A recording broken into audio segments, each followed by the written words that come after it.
What's going on, YouTube? Muzak Rider here. I haven't done a walk around of my bike yet, and I figure there's probably a few people that want to see it, so here she is. It's an 03 Honda CBR600rr. I bought it with about 47,000 miles or so, and I've put 4,000 thereabouts since I got it. She runs great. In fact, I've even had a couple people tell me, oh, she's just getting started. So that's comforting. Let's see. When I bought it, it was pretty much completely stock, but I've added a few things to it since. Let's see. The first thing I did was the stock turn signals on the front end were still there, and this one actually on this side was hanging off pretty badly, and it was hanging by like probably the wire that actually powers the light. So I got rid of those and put some flush mounts on, and it definitely, the minute I did that, it took like 5 years off the bike. It was crazy. What else have I done? I did the spike bolts on the windscreen. Two of the ones that were holding the windscreen on when I got it were actually broken, and it was causing a little bit of buzzing, which was driving me nuts. So I got these instead. Went with the blue with the lights and stuff. I did the light tinting too. That's the Laminex film coating.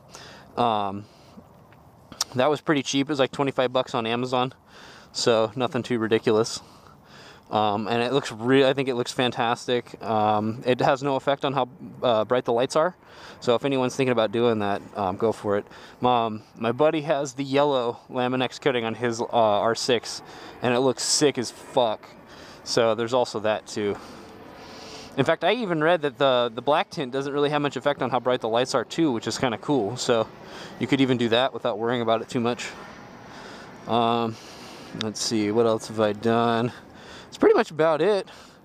Oh yeah, I have bought a couple of Pazzo knockoff levers from China, so that's one of them on the brake side, and they actually, for 25 bucks, they feel pretty good, and they're really well built, shockingly.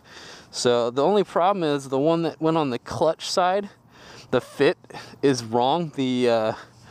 The opening that this bolt goes through is way bigger than the actual bolt. So I found a place that'll make it smaller, so I'm just waiting till school gets out, just because I have a lot of studying and shit that I need to do, so I'm just gonna worry about that after, because that'll be a couple hours of my day, I think, getting it on.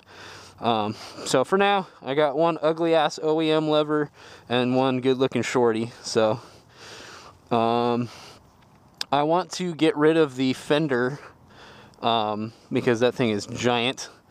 That'll clean the back end up real nicely, and I found a tail light for like 65 bucks that has really bright turn signals and stuff, so that'll replace all this on here.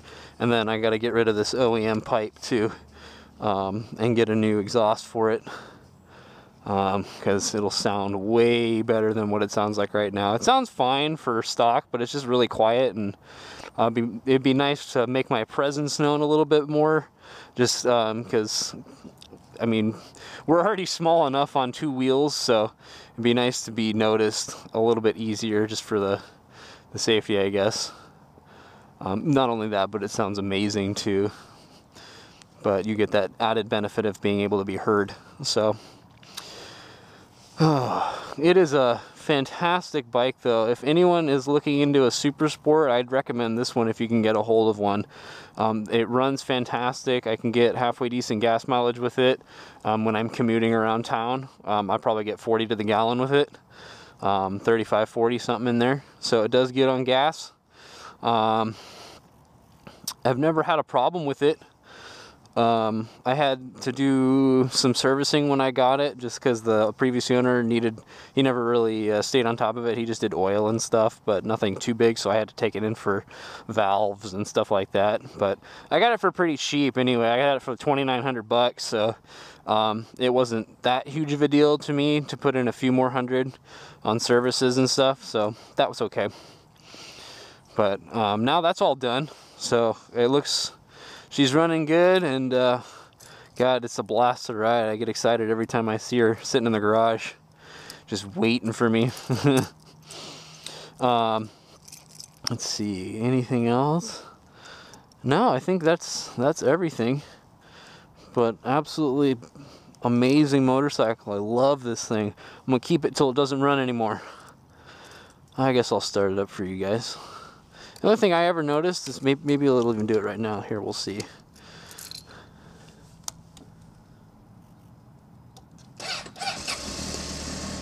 Yeah, it kind of choked to a start a little bit. That I think is the battery. When I took it in to Del Amo initially to have them just take a look at it, they were saying that's probably because the valves need to be adjusted, but after I had the valve adjustment, it didn't really fix anything. So I'm thinking it's battery. And it does that when it's about 200 degrees or hotter. It has trouble starting, so I mean, it's fine. It's kind of a pain in the ass if I'm running errands and I'm on and off it a lot, but because sometimes it has trouble starting.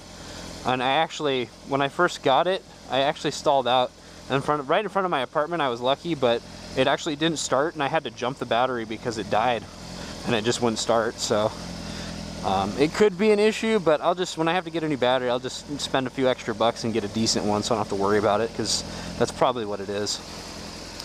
Or if it's something else, if any of you think of something else, then let me know. But I'll give it a couple revs. This would be good too. I have a before rev, and then I'll do another one when I get the pipe eventually.